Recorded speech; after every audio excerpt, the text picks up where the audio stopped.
Est-ce qu'on habite sa langue? Ah, oui, on habite la langue, mais d'une certaine façon, est-ce que la poésie ne propose pas une langue En telle 1926, que Gianmaria Pazzotu et son épouse, faille se née réhabituer à la... Ernestina Baldi, fuyant l'Italie mussolinienne avec leurs deux premiers fils, Giuseppe Attilio et Giorgio II, bientôt devenus Joseph et Georges, s'installèrent à la Belle de Mai, à Marseille, dans un petit chemin vicinal qui prit ensuite le nom de rue du docteur Léon Perrin, en face du bar « Tout va mieux ». En septembre 1989, alors que nous venions de nous rencontrer, ne fuyant rien, mais l'un et l'autre privés d'un toit qui fut à soi par quelque imprévisible revirement d'existence, mon compagnon et moi trouvâmes refuge au Panier, aux 3 rues du Petit Puy, juste à côté du bar. Tout va bien. Contraint de déménager, 2 ans plus tard, du fait de la vente de notre appartement que nous appelions alors notre bateau, sans doute à cause de la présence de tout ce bois, poutres apparentes et mezzanines, mais aussi parce que le toit fuyant l'eau y était parfois très présente, puis allant, ici ou là, à la ville comme à la campagne, au sud puis au nord, d'hébergement amical en sous-location, avec mon compagnon pendant 4 ans. Je n'avais eu de cesse de retrouver cet intranquille pourtant quartier du Panier, dont j'avais jusqu'à mes 20 ans ignoré l'existence, car il fallait y connaître quelqu'un pour y aller. C'était en 1995. Le quartier avait déjà beaucoup changé. La rénovation battait son plein. En janvier 2006, Henri Deluy, qui fut autrefois, m'apprit-il, instituteur au Panier, dans l'école de garçons de la Montée Saint-Esprit, décida de publier dans Action poétique ces lignes que je venais tout juste d'écrire. Lapidaire. Que fait la pierre? La pierre est imprévisible, n'est pas le début d'un poème, quoique du coup, mais un article du Canard. Ce mercredi 11 janvier 2006, une camarade de notre fille quitte l'école et le quartier. Le proprio a vendu son lot, son bienfait défiscalisé. Le généreux s'est engagé à louer son bien 10 ans durant. Délai passé, ouste du balai. Sur la nouvelle colonie qui ne fait pas communauté, aucun drapeau ne sera hissé. C'est agi silencieusement. Où sont passés les bouis de marraine, les chicotes et les norées terrasses, et chacun les yeux baissés. Dans ma boîte, un recommandé m'accusant d'une réception la fois prochaine sera pour moi. Sur la terrasse, nous buvions ensemble hier ceux qui viennent payant 10 fois le prix des pierres il y a 10 ans. De nos murmures et de nos rires ne sauront rien. Ils auront au moins un visage. En auront-ils? Je ne vois qu'elle, rampant sans face, tentaculaire spéculation, et rien qui lui soit un obstacle, ni les plaintes, ni les pétitions citoyennes, les recours légaux, seuls les dealers, briseurs de vitres, creveurs de pneus, leurs actions tristes à l'aveuglette, brûlant les nuits, pourrissant nos levées de jour, ont un temps ralenti sa course au secours.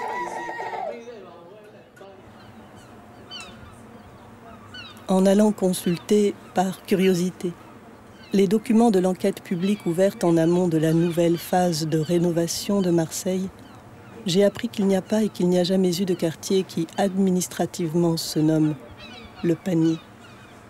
La jeune employée de bureau, ne sachant comment répondre à mon étonnement face au plan qu'elle avait déplié pour moi seule, composa le numéro de téléphone du responsable et me le passa. C'est que le quartier du Panier n'existe pas, madame. Est-ce qu'on habite sa langue? Ah, oui, on habite la langue, mais d'une certaine façon, est-ce que la poésie ne propose pas une langue telle qu'il faille se réhabituer à l'habiter? C'est-à-dire qu'il y a une langue maternelle, pour reprendre la vieille expression, et cette langue maternelle, elle est originairement habitée, c'est même ça la définition de la langue maternelle, c'est une langue qu'on habite depuis toujours. C'est-à-dire depuis qu'on est dans la langue, on a habité cette langue d'une certaine manière. Mais La poésie, c'est autre chose. Même si elle est dans la langue maternelle, elle est autre chose que la langue maternelle. Donc, le poème dit toujours, vous habitez la langue, mais vous devez aussi expérimenter que vous l'habitez. Qu'est-ce que veut dire l'habiter? Donc, je dirais qu'il y a dans le poème un peu plus que simplement le fait qu'on habite la langue, mais le fait de témoigner pour cette habitation. Voilà. Ouais, nous on n'est pas pareil, c'est pas les mêmes coutumes, c'est pas les... Pourquoi les Arabes ils sont plus désordonnés? On est désordonnés. Alors je suis arabe. Si vous saviez comme je suis désordonnée. Oui. Je vous assure, c'est vrai. Vous êtes désordonnés aussi? Très. Ah ouais? Oui. C'est pour ça que vous aimez rester à Panier. Voilà. Pourquoi c'est désordonné le panier? C'est désordre ici. C'est désordre? Ouais, ça vous plaît pas? C'est un désordre. Vous n'aimez pas le Ça panier? me plaît moi. Ça vous aimez? Voilà, à côté de port, pas loin de la ville.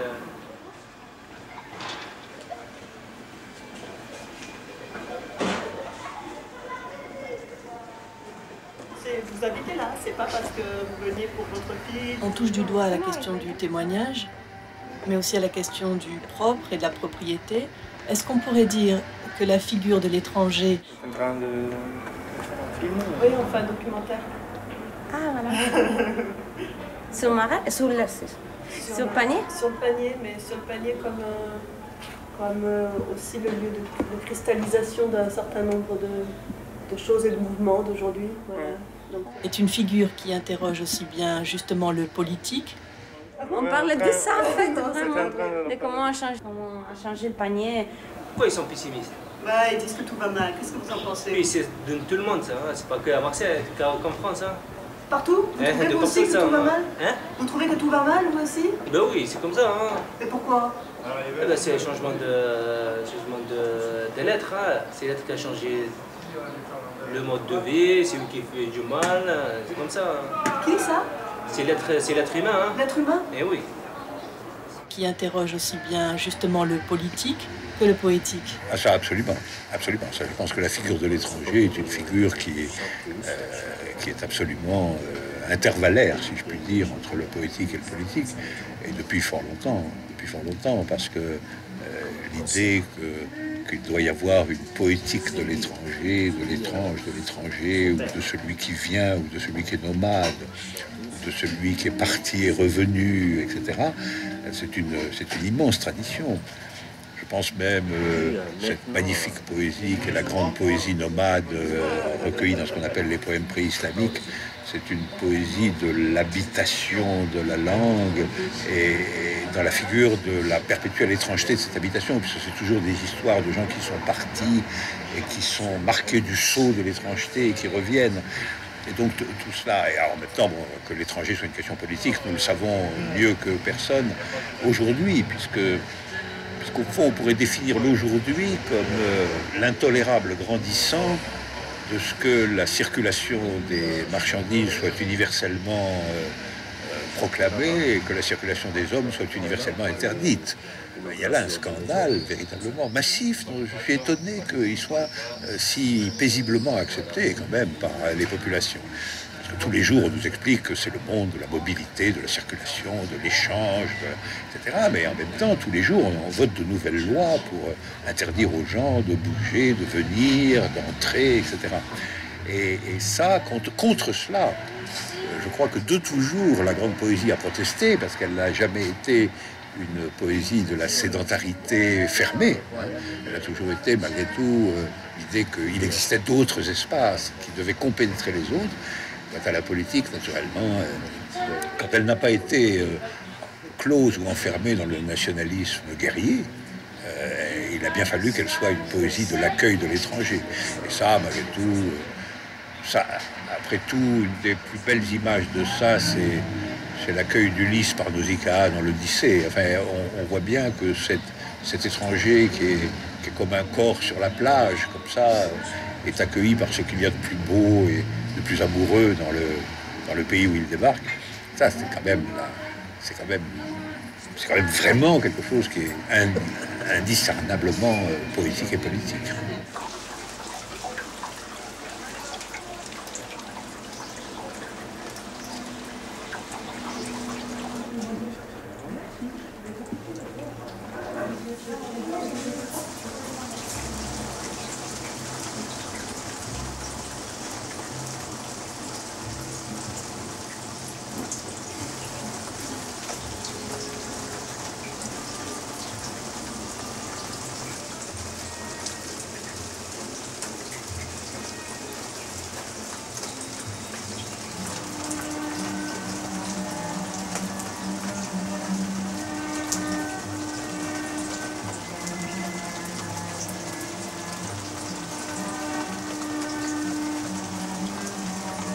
Parce qu'à propos de Mallarmé, il me semble... Vous êtes des journalistes? Non. Quelle chaîne? Non, on n'est pas journaliste. Ah ouais. Non, je vous assure. Comment ça se fait que vous posez des questions des journalistes, hein?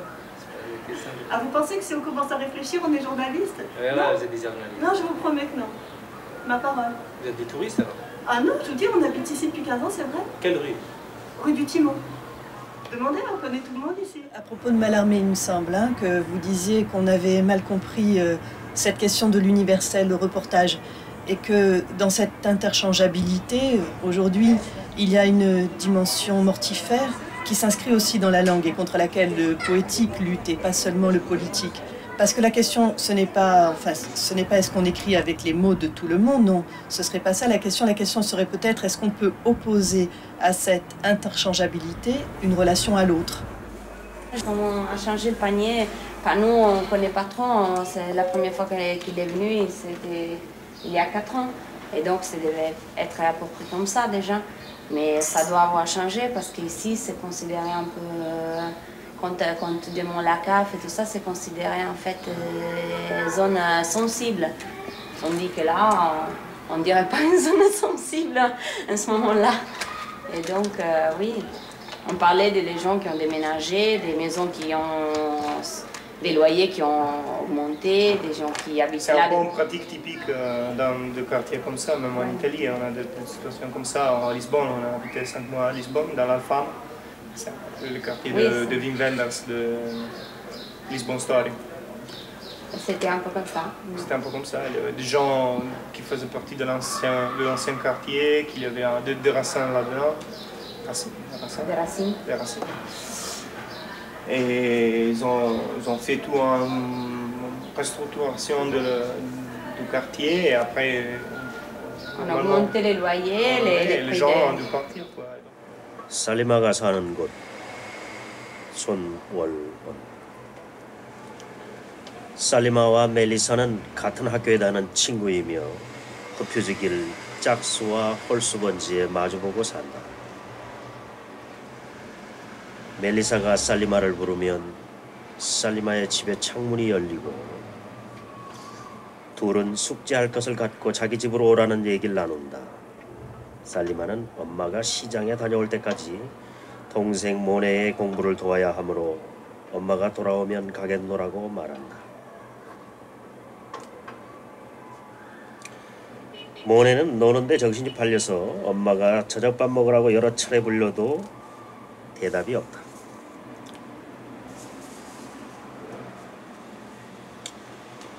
(53년) 전에 흡휴지에다 이발소를 차리고 동네 사람들 머리를 깎다가 은퇴한 늙은 또마는 꽃바의 목공소 위층 창고에 이발 의자 하나를 놓고 목요일만 자기처럼 늙은 가위를 들고 나와 여전히 친구들의 머리를 깎고 있다.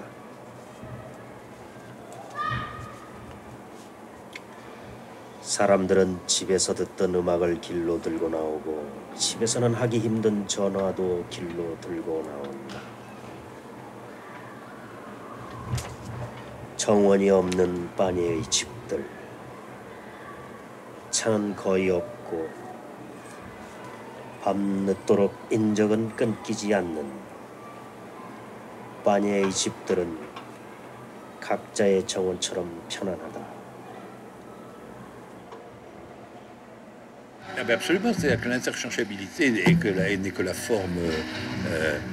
forme médiocre et commerciale de l'échange avec l'autre. Celui qu'il s'agit de laisser venir et qu'il faut saluer comme tel, c'est précisément l'étranger. Donc c'est celui qui a le droit de conserver les stigmates de son étrangeté aussi. Si évidemment on lui demande, comme on fait couramment aujourd'hui, si on lui demande de prouver d'abord qu'il est le même avant de venir, évidemment on est dans un régime de substituabilité. C'est pour ça que je suis très hostile au mot d'ordre de l'intégration. Parce que le mot d'ordre de l'intégration a toujours voulu dire « faites d'abord la preuve que vous êtes comme nous et ensuite on vous accueillera aimablement ». Et précisément, ça, c'est l'idée de l'équivalent général. C'est l'idée que toutes les marchandises étant payées dans la même monnaie, on peut échanger des camions contre du blé. Mais on ne peut pas demander d'échanger quelqu'un qui vient du Burkina Faso contre quelqu'un qui est un Auvergnat au même sens. Hein. Ce qu'il faut, c'est être dans l'accueil de l'altérité en tant que telle, et ça, de cette façon, le poème en est chargé, parce qu'il a toujours cherché dans la langue sa ressource immanente d'altérité. Il a toujours cherché à ce que la langue ne parle pas le dialecte commercial, hein, précisément. Et comment la langue peut-elle ne pas parler le dialecte commercial? C'est toujours d'une certaine façon parce qu'on cherche en elle sa propre étrangeté. Et ça peut aussi être tout simplement par l'influence des autres langues, des autres coutumes, des autres images, et la pénétration de tout cela dans une langue qui constitue l'acceptation de l'autre comme autre, naturellement. S'il faut d'abord lui faire passer un examen d'identité à nous, c'est même pas la peine de parler de l'autre, évidemment. Tu as fait un rêve aussi, tu veux bien nous le raconter? J'ai fait un rêve bizarre où je me suis fait refaire les seins. Et en fait, j'avais les seins vachement plus serrés, un peu tombants, avec une grosse cicatrice qui partait de part en part et qui remontait. Je trouvais ça très beau. J'étais persuadée que c'est parfait. Et je me demande... On aurait dû voter. Pourquoi? Parce qu'il a gagné? On aurait gagné, tu crois?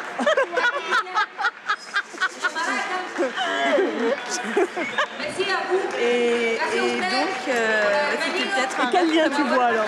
Mais le fait que on va se satisfaire, quoi. Bon, on arrivera peut-être à trouver quelque chose de bien. C'est le changement malgré les cicatrices. J'étais très contente avec ce truc qui était super laid en fait. J'étais très satisfaite du résultat dans mon rêve.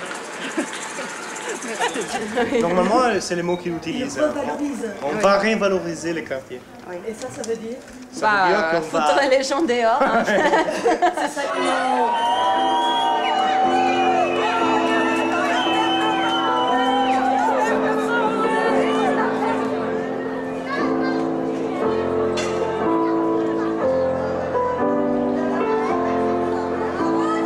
Se jodió la Francia.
Salima et Mélissa sont amies à l'école et elles habitent dans la rue du Refuge face à face, numéro pair et impair. Quand Mélissa appelle Salima, la fenêtre chez Salima s'ouvre et Mélissa dit à Salima de venir chez elle avec les devoirs. Salima répond qu'elle pourra venir lorsque sa mère sera rentrée du marché. D'ici là, elle doit aider son petit frère Monet à faire ses devoirs. Monet, tout occupé à jouer, ne répond jamais, même quand sa mère l'appelle plusieurs fois, à table. Alexis et Sophie, à l'étage du haut, sortent rarement à cause de Jean-Baptiste, né quelques jours avant que je ne m'installe ici. Et il a maintenant 2 mois, tout juste. Le vieux Thomas, retraité, avait installé un salon de coiffure au refuge il y a 53 ans. Il a coupé les cheveux des voisins, coupe encore les cheveux des amis, tous les jeudis avec des ciseaux aussi vieux que lui-même. Sur l'unique chaise du 2e étage de la menuiserie Copa, les gens sortent dans la rue avec la musique qu'ils écoutaient à la maison et aussi le téléphone qui ne passe pas toujours. Les foyers du panier sans jardin, les rues du panier où il y a très peu de voitures et où il y a sans arrêt du passage jusqu'à la nuit très tard, sont confortables comme le jardin de tout un chacun. J'ouvre la fenêtre de ma maison, mais en fait, j'ouvre la fenêtre qui donne sur leur jardin. Quelqu'un avait dit « La pauvreté donne juste un peu de mal confort ». Cette phrase, que j'ai considérée un moment comme une parole vide qui essaie de consoler les pauvres, a un sens. De l'affection et de la chaleur humaine, elle est imprégnée. Ils se sont disputés cette nuit parce qu'ils étaient un peu inconfortables. Mais au matin, ils auront oublié les événements de la nuit. Le sens, l'affection et la chaleur imprégnaient la dispute. La ville au bord de la mer, où j'ai grandi, comme Salima, j'y ai rencontré un ami de l'époque, maintenant fonctionnaire. Il me vantait les prochaines transformations du quartier de ma maison natale, la construction d'appartements modernes après le travail du bulldozer. Capitale bien moderne, on nie le sens ancien, l'affection et la chaleur des gens. On écrase les souvenirs. Je ne pourrai plus entrer dans la ville de ma maison natale, comme les touristes entraient au panier en week-end, loin du quartier calme des riches, loin du carrefour débordant de voitures, énervant, crispant. Maintenant, moi aussi, je vais vivre en cherchant un autre panier qui subsiste en ce monde. Woolwonson, 11 mars 2007.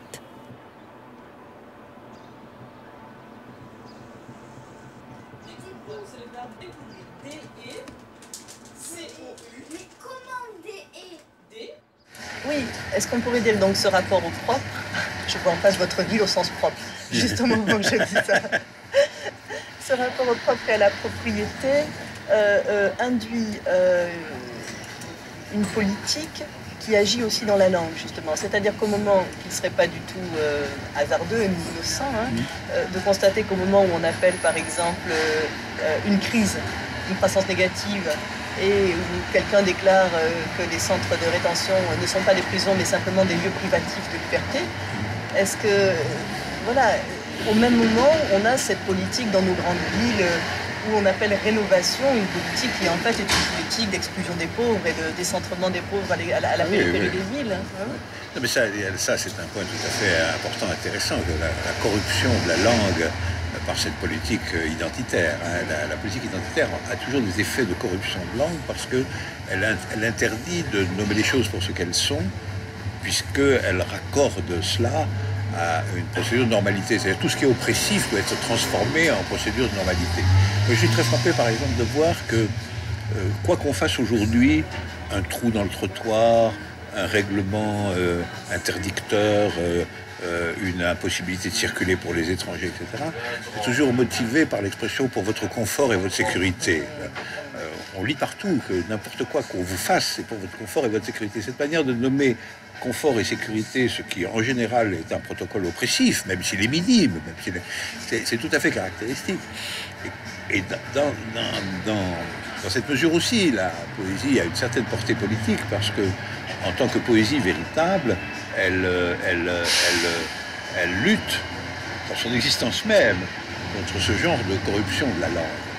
Et elle essaie d'aller, et c'est une invention, c'est pas si facile que ça, mais elle essaie d'aller à ce qui va faire que la langue accueille l'abrupte du réel dans son abrupte même, et sans le poncer, le lisser, l'intégrer précisément à la circulation générale de la langue. C'est pour ça que, en effet, je suis convaincu que la lutte contre les protocoles identitaires, au sens où on en parle là, c'est aussi une lutte dans la langue et pour la langue.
Et est-ce que vous diriez que le poème lutte contre la corruption de la langue et à la fois fait place à l'impureté de la langue?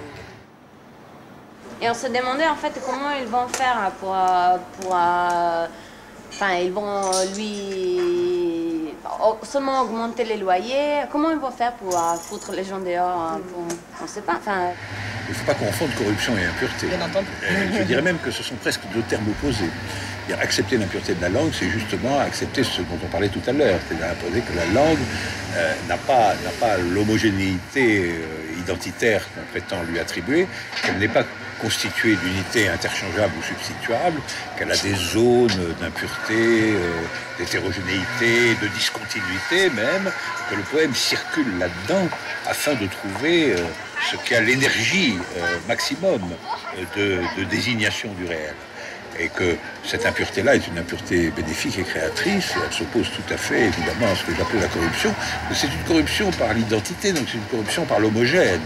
C'est une corruption par le fait que la langue serait entièrement lissée ou poncée au profit d'un régime de circulation homogène. Alors, le poème est évidemment tout le contraire, d'autant qu'on pourrait même définir le poème comme ce qui interrompt la corruption au nom de l'impureté.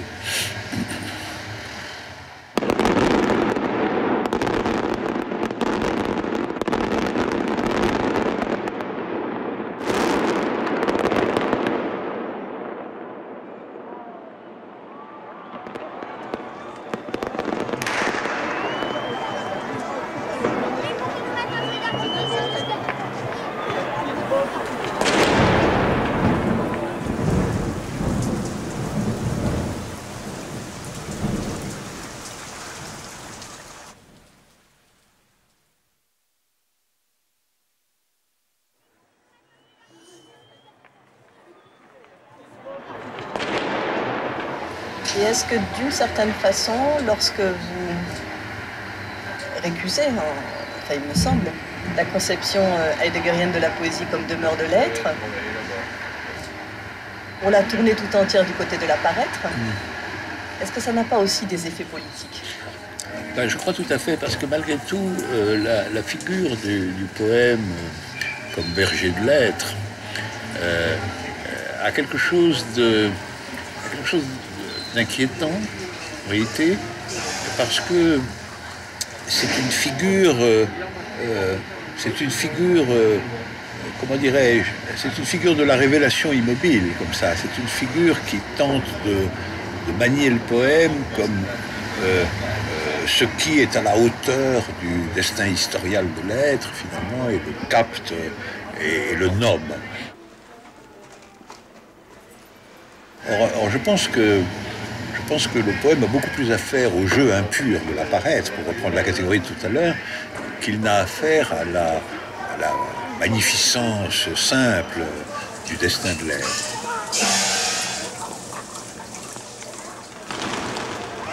Et d'ailleurs, on ne peut pas s'empêcher de voir que Heidegger, dans le mouvement même par lequel il désigne la poésie comme le berger de l'être, désigne des langues préférentielles de cette désignation ou de ce gardiennage de l'être.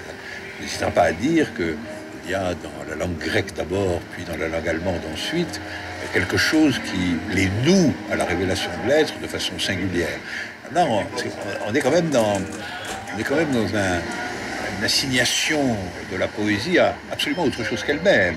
L'association de la poésie à la nationalité identitaire de la langue, comme si il y avait là une vocation particulière de certaines langues, contrairement aux autres.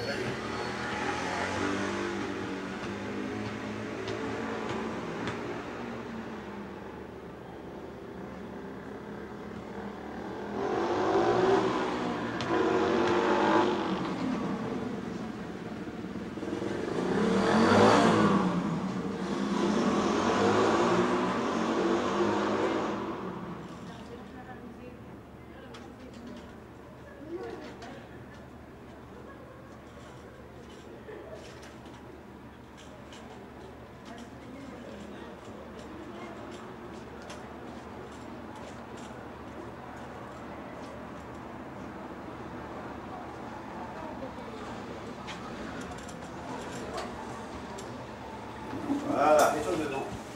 Voilà. Pour pas qu'il descende trop. Oui. Je commence à tourner, Jenny. Prends tes sangles, je vais les... Fais venir sur moi si tu veux. Voilà. Bouge pas. Mets-toi un peu plus court. C'est en bas, le chiant, hein, à cause du linteau. Et où est-ce que tu... Voilà. Revenir. Tu redescends. Je me mets droit. Ouais. Je vais gagner une marche, là. Vas-y. Voilà. Quand tu es prêt, Chani, tu me dis. Voilà.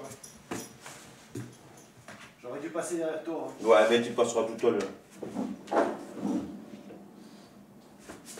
Oui. Allez. Vas-y. C'est bon pour toi? Vas-y.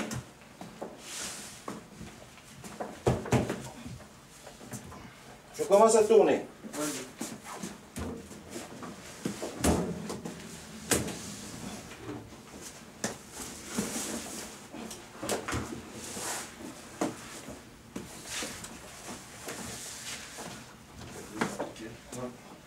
Je commence à tourner. Serre bien. Hein. Ouais. Ouais. Bien. Bien. Bien. Attention. Décollez un peu. Voilà. Baissez un peu. Baisse, voilà. Il rentre dans le trou. Faut que tu baisses un peu là. Ouais. Là, il faut que tu descendes. Descends. Voilà. Tu de quel côté là? C'est bien que je crois en effet que la poésie a affaire à cette modalité de l'être qu'est le jeu de l'apparaître, beaucoup plus qu'elle n'a affaire à l'ontologie proprement dite, que du reste, comme vous le savez, j'ai plutôt basculé du côté des mathématiques. C'est-à-dire que ce qui a affaire à l'être proprement dit, en réalité, c'est la symbolique mathématique qui n'est pas une langue, qui est une symbolique, mais qui n'est pas une langue.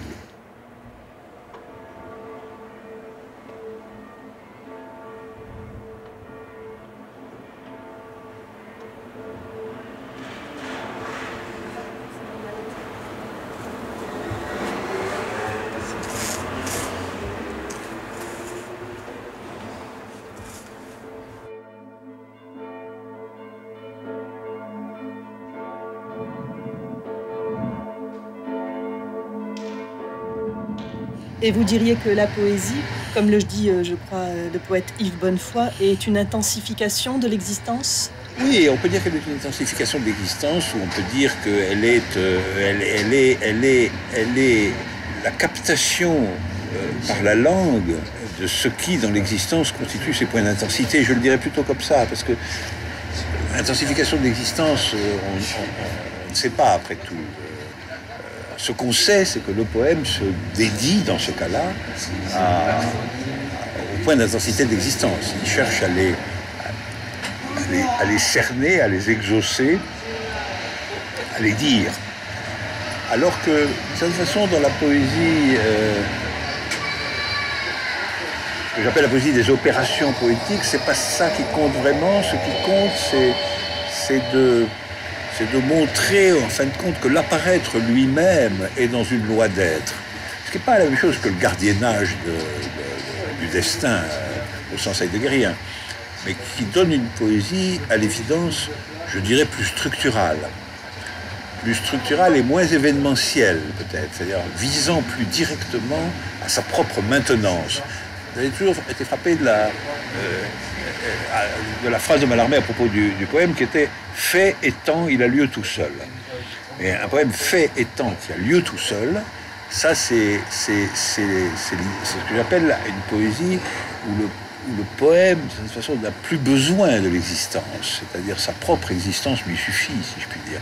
Il fait étant, il a lieu absolument tout seul, et évidemment, là, il ne s'agit pas de l'intensification de l'existence. Il s'agit d'une forme pure, telle qu'elle est si pure qu'elle se suffit à soi-même et qu'elle n'a plus besoin d'autre chose. Et puis, de l'autre côté, on aurait un poème qui, en effet, alors lui, ne s'éclaire que du point de vue de ce qu'il met en lumière comme la ressource d'intensité alors de l'existence. Clarté mutique. Sur la pile de formules repassées, dépasse seulement 2 ou 3 choses réelles à l'instant de se prononcer Si l'on me dit alors « tu exagères », est-ce à l'excès de voix errante, son ombre, que l'on en a? Mais le poème n'est pas, dans le triangle des arguments arrangés, un cercle inscrit, une trouée plutôt cette voix de personne, et tout le certain tremble à se toucher du vrai.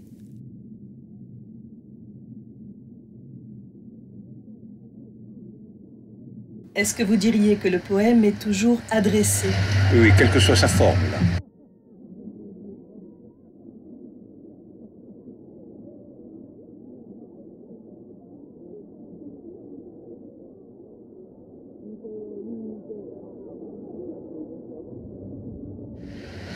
Oui, quelle que soit sa forme, là, il est adressé. Et est-ce que vous diriez, comme Mandelstam, qu'il est toujours adressé, mais à je ne sais qui? Ah, ça, absolument. Je le suivrai dans cette voie.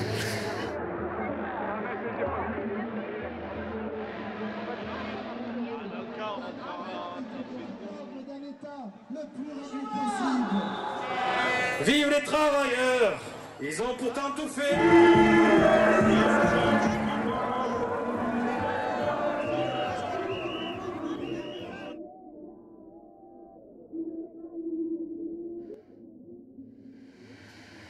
Et le poème est un événement, comme l'amour.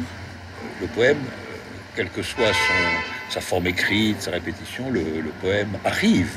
Le poème arrive. Et de ce point de vue-là, c'est vrai qu'il est comme l'amour. L'amour aussi arrive. Et tout ce qui compte réellement dans l'existence arrive, à vrai dire. Ce qui compte n'est pas ce qui est, mais ce qui arrive. Et ça, c'est particulièrement vrai dans la langue du poème et dans l'existence de l'amour.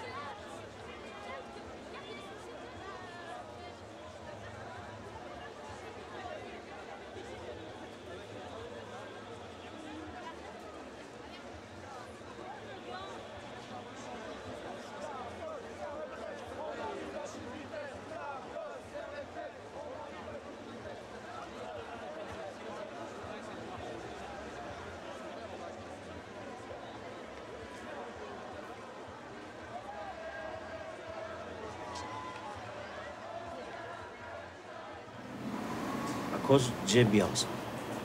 Mon souvenir ici, maintenant, la vie de souvenir ici, maintenant, j'aime bien ça.